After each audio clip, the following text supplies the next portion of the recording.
Hi, hello, vanakkam, namaskar. Welcome to POV Work from Bharat YouTube channel, Bird through Bharat's lens. Reliance Foundation's Wildlife Care and Conservation Center in Jamnagar, the Vantara, has been given a clean sheet by SIT on all major allegations, including claims that it was acquiring animals to generate carbon credits for commercial gain.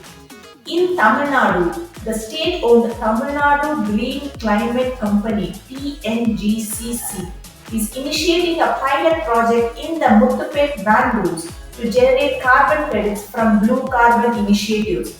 In this video, we look at what is India's carbon credits trading scheme, that is the CCTS, and why governments and corporates are trying to generate carbon credits to make more profits, and also on what students and professionals can make out of this upcoming carbon credit business sector. We'll start with India's PAT scheme. The Perform, Achieve and Trade scheme was introduced in India in 2008 to improve energy efficiency in Indian industries so as to reduce greenhouse gas. What is PAT and why it was needed? Big industries like cement, steel, fertilizer, and power plants use a lot of energy. Saving even a small percentage there can save a huge amount of electricity and fuel for the country. So, the government created the PAT scheme to motivate and reward industries that save energy. PAT is a market-based mechanism which was facilitated through the trading of energy-saving certificates. These certificates were issued to industrial plants who have overachieved their energy-saving targets. Let's see how PAT works. Stage 1. Target setting. Large industrial units were given a specific energy-saving target by the government. For example, the government may say, reduce your energy use by 5% in 3 years. Stage 2. After the set time, the industrial unit's actual energy use is checked. Stage 3. If the unit meets or exceeds its target, that is, if the unit had reduced its energy use by 5% or more, it gets energy saving certificates as a reward. If it fails, it must buy energy saving certificates from others to make up the difference or pay a penalty. These certificates can be traded, that is, they can be bought or sold on the power exchanges just like stocks. PAT scheme covered about 13 energy-intensive sectors, including a 2021 report by the Center for Science and Government found that India's PAT scheme was largely ineffective in improving energy efficiency due to issues like non-transparency, loose targets, and missed deadlines. The report concluded that the scheme achieved only marginal reductions in energy consumption and greenhouse gas emissions. Thermal power plants reduced their carbon dioxide emissions only by 1 to 2% over a decade.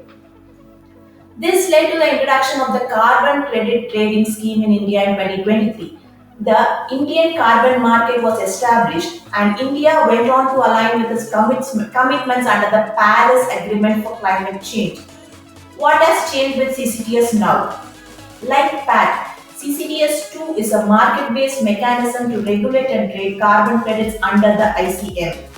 While PAT focused on energy intensity, CCTS aims to reduce emission intensity by monitoring emissions per ton of greenhouse equivalent.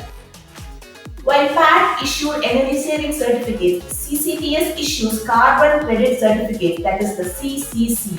Each certificate representing a 1 ton carbon dioxide equivalent reduction. While PAT covered 13 energy-intensive sectors, CCTS initially includes energy-intensive industries that account for 16% of India's total emissions, such as iron and steel, aluminium, cement, fertilizers, petroleum refineries, pulp and paper, textiles. The power sector, which contributes 40% of India's greenhouse gas emissions, may be included later. But why now? The 26th United Nations Climate Change Conference (COP26) was held in UK in 2021. Then, India made 5 climate commitments, Panchamrit.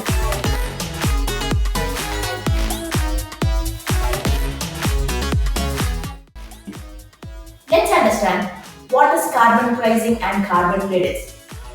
Carbon pricing means putting a price on pollution, specifically carbon dioxide and other greenhouse gases. In India, the government sets a total limit called a cap on emissions and sells permits or credits to the industrial units to pollute. Companies then can trade these credits, that is, those companies that emit less can sell to those companies that emit more, meaning companies can make profit out of their carbon credits. Connect it with corporates like Reliance, whose major businesses are energy and petrochemicals, the most energy intensive industries. Through projects like Vantara, Reliance might have plans to venture into carbon credits.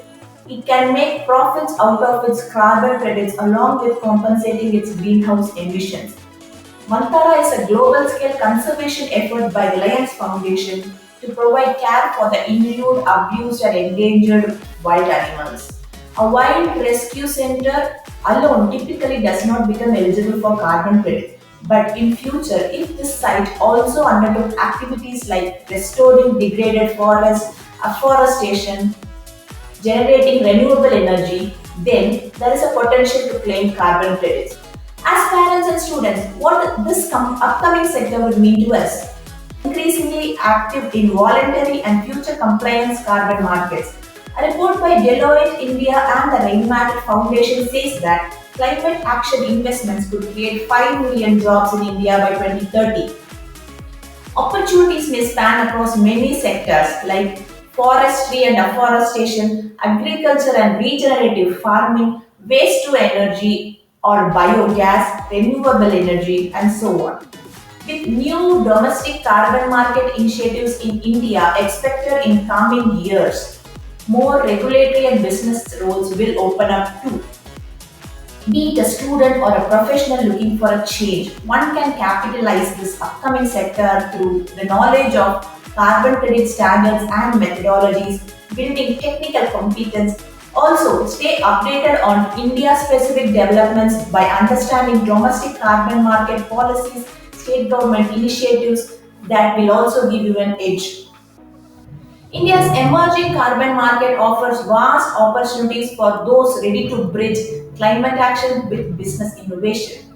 Students can gain an edge by learning carbon accounting, sustainability, and green finance, while professionals can reskill in areas like carbon trading and ESG management. By combining technical knowledge with purpose, the next generation can turn climate challenges into careers, driving both economic growth and a cleaner, low carbon future for India. Thank you for watching. Please like, share, and subscribe if you like the video.